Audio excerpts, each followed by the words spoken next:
नमस्कार, वेदरन्यूज़.com देख रहे हैं आप। मैं आपके साथ अवनीश तिवारी। लगातार पब्लिक का हालचाल ले रहे हैं और पब्लिक के बीच में अभी हम हैं चंदौली धरना स्थल पे। आपको बता दें कि यहाँ पे कर्मचारी व अध्यापक का धरना चल रहा है। बात करते हैं इनसे कि धरने का उद्देश्य क्या है और क्या क्या मांगे हैं। इन सारी चीज़ों को लेके इनका धरना जो है चल रहा है, इसको लेके बात करते हैं इन लोगों से। क्या नाम है आपका? मेरा नाम सुनील कुमार सिंह।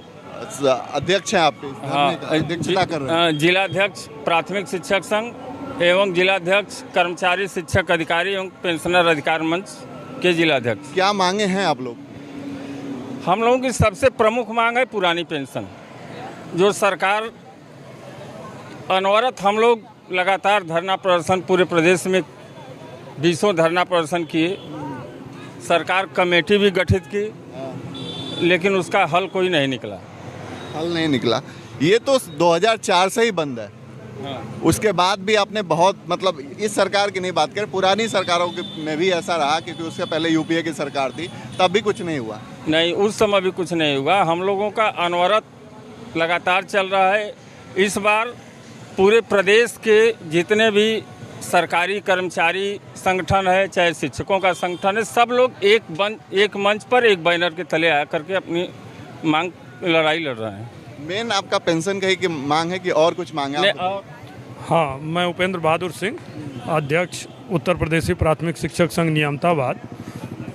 हम लोग प्रदेश अध्यक्ष आदरणीय दिनेश चंद्र शर्मा और अपने जिलाध्यक्ष श्री सुनील सिंह की अध्यक्षता में आज यहाँ जुटे हैं और हम लोग प्रोसेस वाइज अपना धरना कर रहे हैं। पहले बीआरसी लेवल पर किए, फिर जो है यहाँ बाइक रैली, हमने ऐतिहासिक बाइक रैली निकाली, जिसे प्रदेश अध्यक्ष ने खुद अपने पोस्ट में डाला।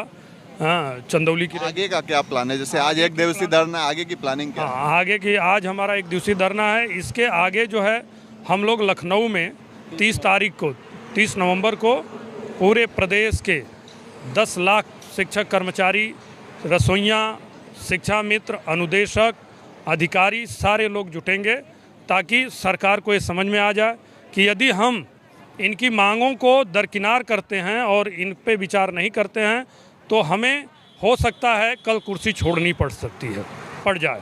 और इसको ध्यान में रखते हुए पूर्व मुख्यमंत्री आदरणीय अखिलेश जी ने ये घोषणा कर दिया है कि मैं अपने घोषणा पत्र में पुरानी पेंशन और शिक्षकों कर्मचारियों की जो मांगे हैं उन्हें जरूर रखूंगा। पॉलिटिकल घोषणा पत्र का क्या बात करेंगे? कितना हद तक पूरा होता है? कन्वर्जन तो होता ही नहीं है, 30% 25% ही होता है। चाहिए किसी सरकार की, मैं अखिलेश की बात नहीं कर रहा हूँ, किसी सरकार की जो पॉलिटिकल घोषणा पत्र है कोई कुछ नहीं होता है। जब हम जो है डालेगी तो दबाव बनेगा ना। वर्तमान सरकार, जब विपक्ष की पार्टी अपने घोषणा पत्र में डालती है तो जो वर्तमान सरकार होती है वो दबाव में आती है और बैकफुट पर आकर उनको अपने हमारे पक्ष में निर्णय लेना ही पड़ेगा, क्योंकि कर्मचारियों की संख्या इतनी ज़्यादा है। 5 साल की सेवा करने पर कोई भी सांसद विधायक पेंशन लेता है, यहाँ तक कि 3-3 पेंशन। अगर आप सांसद रहे तो सांसद की, विधायक, एमएलसी तीनों लेंगे।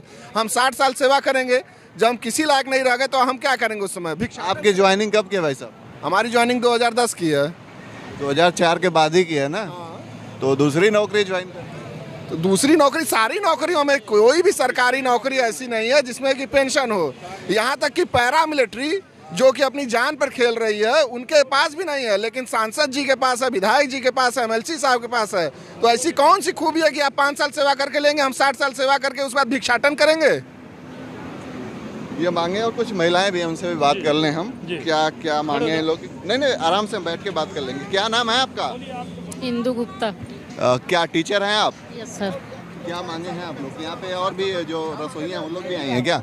नहीं, रसोइयाँ नहीं, ये लोग भी टीचर वगैरह ही हैं सभी लोग। अच्छा, टीचर। सर हम लोग 2007 से नियुक्त हैं। यही है कि हम लोगों को रिटायर होने के पश्चात पुरानी पेंशन मिलनी चाहिए, कि पुरानी पेंशन ही लास्ट में एकमात्र सहारा होता है। एनपीएस स्कीम तो चल ही रही है सर। एनपीएस स्कीम चलती है। एनपीएस स्कीम में कितना सरकार दे रही है? आप जमा करते हैं कुछ तो उसका पता चलता है, 3% 4% ऐसे मिलेगा, तो उससे कुछ काम तो चलेगा। रेट ऑफ इंटरेस्ट का भी दिखता है। हाँ, तो जब अपना परिवार ही नहीं चलेगा, अपना पेट नहीं चलेगा, तो ऐसी पेंशन की क्या ज़रूरत है? हाँ। चलिए और भी लोगों से बात करने की कोशिश करेंगे। यहाँ पे ये बताइए कोई वो भी आए हैं लोग क्या जो रसोइयाँ वगैरह भी जैसा बोल रहे थे हैं क्या? नहीं, रसोइयाँ लोग भी दिख रहे हैं और कोशिश ज़रूर रहेगी कि हम लोग एक मंच के तहत आ करके और अपनी मांगों को लेकर के बहुत आगे जाएं, जिससे हमारी जो सरकार है वो हमारे प्रति इतनी उदासीन न बने जिससे हमें आने वाले समय में अपने बुढ़ापे की लाठी को हम खो दें, क्योंकि आने वाली हमारी सिर्फ बुढ़ापे की लाठी एक हमारी ये पेंशन ही है और हमारी एक ही मांग है कि सिर्फ ओपीएस आए तो निश्चित तौर पर हमारा जीवन खुशहाल हो सके। धन्यवाद। पेंशन में किस तरीके के चेंज चाहते हैं आप मैडम? किस तरीके का चेंज चाहते हैं आप लोग? सर मैं शिक्षा मित्र हूँ। शिक्षा मित्र हैं आप? अच्छा, शिक्षा मित्र हूँ। संगीता सिंह हमारा। शिक्षा मित्र का तो बहुत नुकसान हो गया इस वाली सरकार। अब आप तो खैर प्रत्यक्ष आप लोग दूरदर्शी देख ही रहे हैं कि नहीं, शिक्षा मित्र 17-18 सालों से हम इस सर्विस में हैं, इतनी सेवा कर रहे हैं। जिस समय विद्यालय बंद था हम लोगों ने ताला खोलने तक का काम किया है और आज हमारे साथ कितना अन्याय हो रहा है। काम वही लिया जा रहा है, जब हम अयोग्य थे तो हमसे फिर उतना वर्क क्यों लिया जा रहा है, और जब वर्क उतना लिया जाए तो सामान्य कार्य समान वेतन के भोगी हम लोग क्यों नहीं हैं।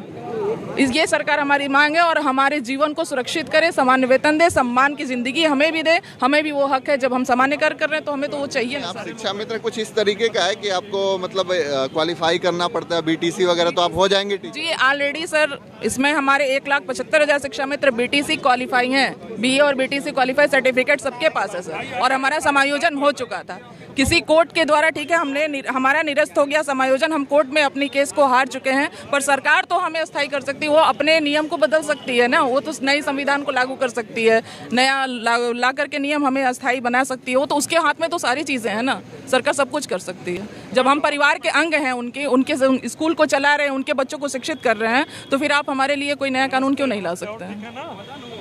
तो ये कुछ मांगे इन लोगों की, जैसा कि शिक्षा मित्र भी हैं, वो इन लोग का भी है कि हम समान काम करते हैं। अच्छा, अनुदेशक भी हैं क्या?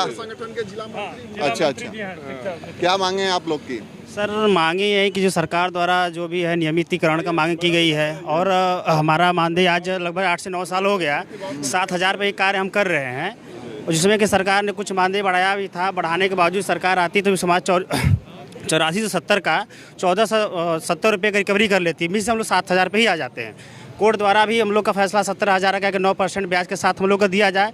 कोर्ट का आदेश होने के बावजूद भी मुझे नहीं मिला अभी तक आज तक। मतलब कोर्ट का आदेश होता फिर भी सरकार जो आपका वेतन नहीं देती? नहीं मिलता है। फिर भी कितना वेतन मिलता? 7,000? सिर्फ 7,000 मिल रहा है। 9 साल हो गए लगभग हम लोग को। महंगाई इतनी है कि 7,000 में चलाना बहुत। तो डेली वेजेस का भी हिसाब किताब नहीं है जो डेली वेजेज होना चाहिए? हाँ, एक मजदूर का एक लेबर का 350 रुपये, उससे भी गैर गुजरे हम लोग। एक दिन का मान 225 रुपये मिलता है। 8 घंटे की नौकरी भी? 8 घंटे की नौकरी है। दूरी हमारी लगभग यहाँ से 50 से 60 किलोमीटर भी है। हम लोग डेली आते हैं जाते हैं, सारे पैसे तेल में ही खर्च हो जाते हैं। ऐसे मैनेज करते हैं? बस ये उम्मीद है कि कुछ हो जाए। बस उम्मीद है कि सरकार कुछ हो जाए, जो कि जितनी मानक पूरी मानक जितना हम लोग पूरा करते हैं, जिसके एलिजिबल हैं, अहर भी हैं, सरकार फिर भी नहीं सुनती है। कई बार आदेश होने के बावजूद भी नहीं, तो आगे हम लोग का परिवार चलाना बहुत बड़ा मुश्किल हो गया है अब।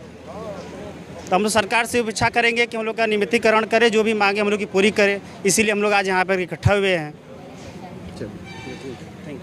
तो ये यहाँ पे कर्मचारी और शिक्षक संघ के लोग थे जिनसे हमने बात किया, इनकी मांगों को सुना। इनकी जो मेन मांग है पेंशन की मांग है, जो पुरानी पेंशन है बहाल की जाए। साथ ही साथ इनका कहना है कि जो समान काम कर रहे हैं लोग, उनको समान दर्जे का वेतन दिया जाए, और जो अनुदेशक है उनका जो वेतन है बेहद कम है, 7,000 रुपये, जो कि किसी मजदूर का भी वेतन उससे ज़्यादा होता है अगर वो मजदूरी करे डेली वेजेस के हिसाब से। फिर भी इनको खर्च चलाना जो है मुश्किल है। धन्यवाद।